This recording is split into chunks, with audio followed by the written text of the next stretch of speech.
প্রথম দ্বিতীয় তৃতীয় এভাবে 6টি ঘোড়া ধরবেন, একের ঘোড়া ধরবেন না। প্রথম দ্বিতীয় তৃতীয় চতুর্থ পঞ্চম ও ষষ্ঠ। দুর্গাপুর উপজেলার বারিকান্দা গ্রামে সম্প্রতি আয়োজিত ঘোড়াদৌড় প্রতিযোগিতায় গ্রামবাসীর মধ্যে ব্যাপক উৎসাহ ও উদ্দীপনা দেখা গেছে। এটি ঐতিহ্যবাহী একটি অনুষ্ঠান যা গ্রামের সংস্কৃতি ও ঐক্যের প্রতীক হিসেবে বিবেচিত। প্রতিযোগিতায় বিভিন্ন বয়স ও দক্ষতার ঘোড় সওয়াররা অংশ নিয়ে তাদের দক্ষতা প্রদর্শন করেন। গ্রামবাসীরা উৎসবমুখর পরিবেশে প্রতিযোগিতাটি উপভোগ করেন। ঘোড়াদৌড় শুধু বিনোদনের মাধ্যম নয়, বরং এটি সামাজিক বন্ধন ও সম্প্রদায়ের মধ্যে ঐক্য বৃদ্ধিতেও গুরুত্বপূর্ণ ভূমিকা রাখে।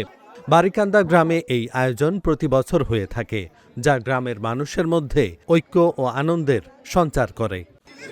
স্বতন্ত্র প্রার্থী জনাব আনিসুজ্জামান খোকন সাহেব পুরস্কার তুলে দিচ্ছেন বড়গুড়া রাফিন রাজার হাতে, বনগ্রাম। ধন্যবাদ, ধন্যবাদ। ঘোড়দৌড় প্রতিযোগিতায় অংশগ্রহণ করতে পেরে বা দেখার সুযোগ পেয়ে নিজেকে আনন্দিত মনে করছি, ধন্য মনে করছি। আমি এই ঘোড়দৌড়ের অনেক ছবি আগে দেখেছি, কিন্তু বাস্তবে আজকে এসে দেখলাম প্রচুর উৎসাহ উদ্দীপনা নিয়ে সবাই এখানে এসেছে। দুর্গাপুর মাঠে আজকে প্রথম রাউন্ডে আমরা প্রথম হয়েছি, আলহামদুলিল্লাহ ভালো রেজাল্ট করছে। আর আমরা সারা বাংলাদেশে ওইটা খেলা থাকি এবং কি প্রথম হই আমরা, ঠিক আছে। আর ঘোড়ার নাম হচ্ছে রাফিন রাজা। অনেক ভালো লাগতেছে, অনেক যাবার মতো না, অনেক মানুষ, তো আমিও আইসি দেখতে ভালো লাগতেছে।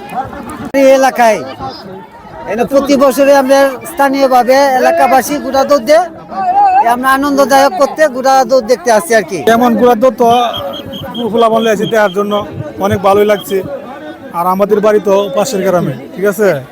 আমরা এই যে বাচ্চাকে চলে এসেছি ঘোড়া দৌড় দেওয়ার জন্য।